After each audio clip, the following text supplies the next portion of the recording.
Friends at home, you are welcome to another wonderful edition of School on Air. And today in chemistry, we'll be talking about metals and their compound. No doubt that I am very sure that you are aware of the fact that metals are of great importance to mankind. And from the ancient history now, we know that the early man now actually started using metals by collecting iron materials now together to make different tools. The early tools now are implements, like for agricultural purposes, or the various domestic materials that are being used at home.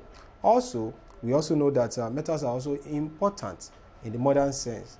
Metals are important in both the local industry, where we are involved in manufacturing materials for building cars, for building bridges, and then we talk about materials now that we are also using in our various environments. Things like the electric cables contain metals.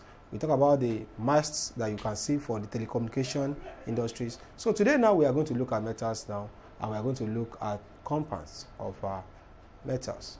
Like I said earlier on, metals have been in use by man many years ago, and they have played a great role in the history of mankind.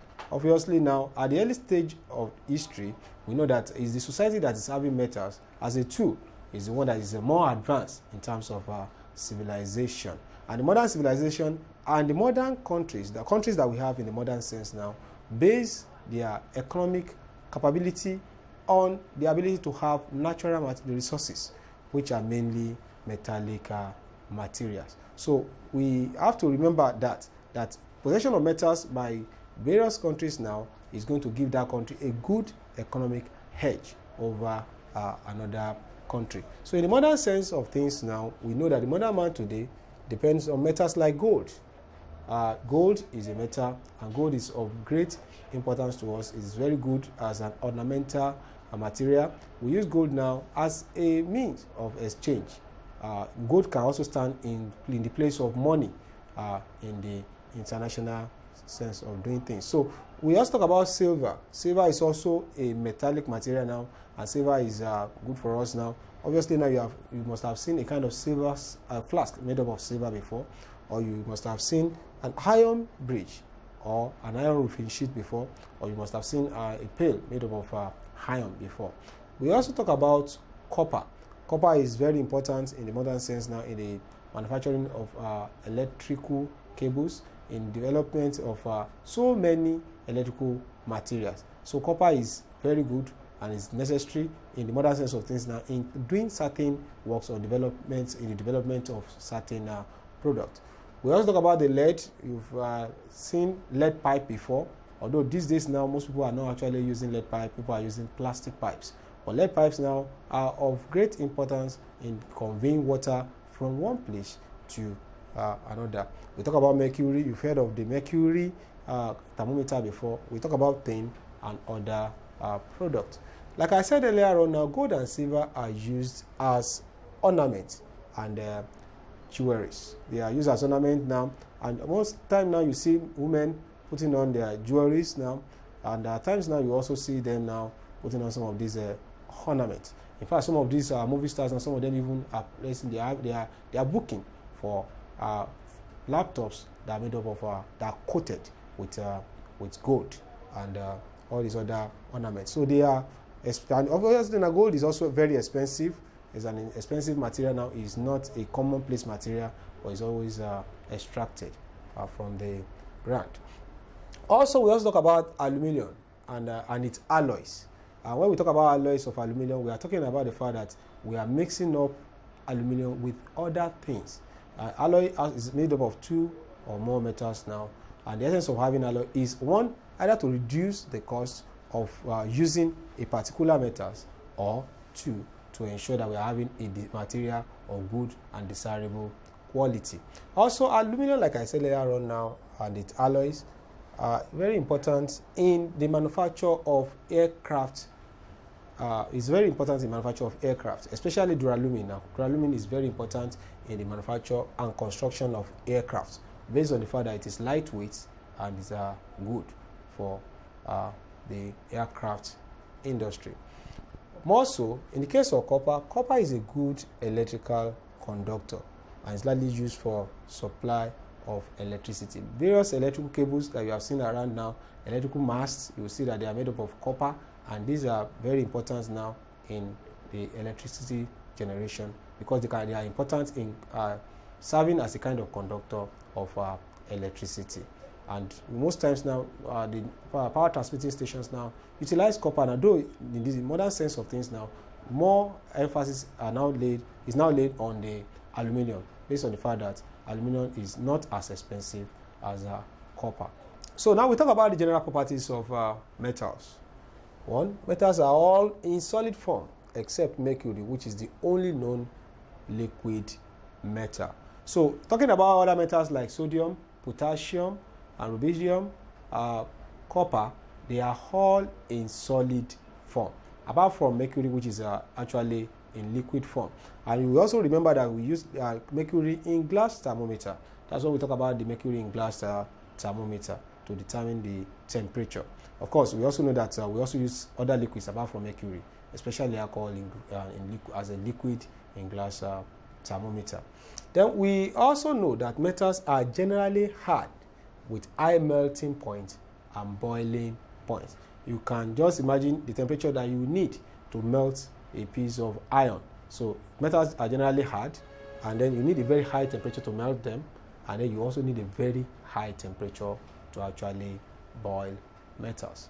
Also, metals have luster and can be polished. So when we polish metals now, they are going to bring out a kind of shining appearance. So most times now, when you have maybe your daddy's car and then you decide to help your daddy to wash his car, now you see that when you wash the car now, if it's made of metallic objects and it has been painted now, it's going to bring out a very kind of beautiful color because of the fact that we wash it. So metals now, when we polish them now, they give luster appearance, and that is one of the characteristics of metal. We also know that metals are good conductors of electricity. We have mentioned this earlier on in the case of copper. We said that we use copper in electrical cables, and we also know that they are good conductors of electricity. And we also know that when we melt metals now, they can end up being electrolytes. Electrolytes are liquid which can conduct electricity. Also, we also know that metals have high relativity, or what we call high relative density. So their density now, in terms of weight now, is very, very high. So metals have high relative density. Well, of course, the density of metals also vary from one metal to another. You can't compare density of iron to that of aluminum, or that of aluminum to that of copper. So looking at the reactivities of metals, you can see the reactivities of metals. We notice that potassium is actually the most reactive metal, and it's occupying the topmost position on the table. So you're having potassium now being reactive now, followed by sodium, and followed by calcium, and this is followed by aluminum, the zinc, iron, as well as tin. And this is showing that as we are going down the group, reactivity actually is decreasing. So we have a kind of decrease in reactivity as we go down the group. And also other metals like lead, hydrogen, because hydrogen is also classified as metal. That's why the fact that hydrogen is having one electron. We classify hydrogen as a metal. Hydrogen, copper, mercury, silver, as well as gold.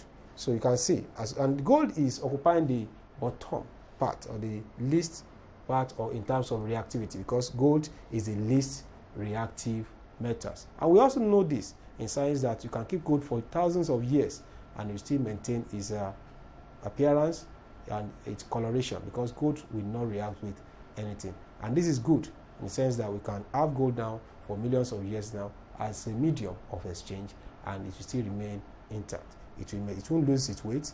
There won't be any change in color in terms of gold. So gold is the least reactive out of all the metals. So from potassium to gold, potassium being the most reactive and gold being the least reactive metals. So we have talked about the reactivity tendency of metals so far. We talk about from that of the potassium, which you said is the most reactive, and we talk about that of gold, which you said is the least reactive. Obviously, the reactivity of metals is also dependent on the arrangement of those metals on the periodic table. And we are going to look at so many other factors that may be involved in the reactivities, or what we refer to as the activities series of metals. I hope you won't forget that we started talking about that of potassium, we talk about that of sodium, and then we end up with that of gold, which we refer to as the least reactive metals. So based on this now, you can take note of the fact that metals higher up in the series have greater tendency to lose electrons. Those metals that are higher up in the series, they have greater tendency to lose electrons because of the fact that the shells being occupied by their electron is far away from the nucleus. So it is very easy for them to lose electron based on what we refer to as the screening effect in the periodic table. So also, like I said, metals higher up in the series have greater tendency to lose electrons. There are metals lower in the series and are more reactive than metals lower in the series. So metals that are higher up in the series are more reactive than those metals that are lower in the series. And we said it earlier on that the reactivity now actually decreases as you go down the group. So those metals that are higher up now can easily lose their electron, so they are more reactive than those who are down below that may not lose their electron, like in case of the gold that we have mentioned earlier on. So based on this now, we can generally summarize that reactivity therefore decreases as one moves down the group. So as we are moving down the group now, the chance or the ability to lose electron now become more difficult. Then because of that one now, there will be what? Decrease in reactivity. So in case of those who are higher up in the group, in the activity series, they have a greater tendency of losing electrons or losing their outermost electron, while those ones that are lower down the group have tendency of preventing the loss of their electron. Also, the activity series also show that metal that is higher up in the series will displace the metal that is lower than the series from solution of its salt. That is, metals that those ones that are higher up in the series, metals like potassium and sodium, we in good position to displace those metals, other metals that are in the same series that are lower in the series from their own salt. So in the case of zinc that is higher up now in the series now, zinc can easily displace silver from its salt. So if you are having silver nitrate now, zinc can react with silver nitrate to form zinc nitrate, and then it will now they will have silver metal in the salt. It's also in the case of lead now, lead can you can see the reaction between lead and zinc now. So lead forming the lead ions, while the silver forming the silver metal. So you can see the two instances now. Those that are higher up now are in good position to displace those that are lower in the series from their solution of their salts. So based on this now, this is still in the sense now still talking about the ability of those metals that are higher up in the series, the ability and the advantage which they have over those metals that are lower in the series. Also, the alkali metals are more reactive than the alkaline earth metals. The alkali metals includes the group made up of potassium, sodium, rubidium, and cesium. But we also talk about the alkaline earth metals. These are group 2 elements. The alkali metals are group 1 element, under which you have lithium and sodium. The alkaline earth metals are group 2 elements, under which you have calcium. Those that are in the alkali metals, they are more reactive because they only need to lose 1 electron to achieve the pseudo-noble gas structure, while the alkali earth metals now need to lose 2 electrons. Based on this, the alkali metals are more reactive than the alkaline earth metals. But we also note that the aim of all metals now in losing electron is to achieve what we call the noble gas structure. The noble metals now are inactive. That is, noble metals like platinum will not react. They are inactive.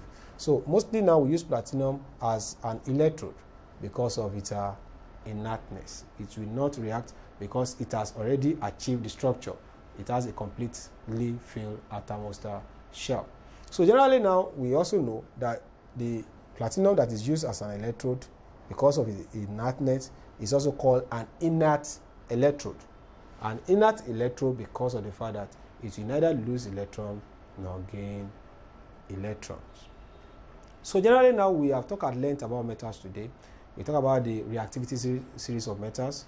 We talk about the fact that we have metals from potassium to sodium. We talk about those the metals that are very reactive like potassium, And we talk about the one that is the least reactive, like gold. And we have talked at length about the economic importance of these metals. We talk about the fact that metals like gold now are of good and immense benefits to mankind. Also, before we go now, we need to have a recap of what we have talked about today. In summary, we talk about the fact that metals are all solid except mercury, which is the only known liquid metal. So I hope you are going to take note of that. Metals are hard with high melting point. Activity series also show the reactivity tendency of metals. Alkali metals are more reactive than alkali earth metals. Noble gases are inactive. In metals, reactivity decreases downward. Metals higher up in the series will displace metals lower than the series from their sort. So from this now, I hope you have been able to learn one or two things. But before we go now, you need to take this assignment along. First question, what is a metal? Second, compare the properties, both physical and chemical, of metals and non-metals. So today, I hope you have been able to learn one or two things. We hope you will be able to join us on this same station this time, next time. Have a nice day.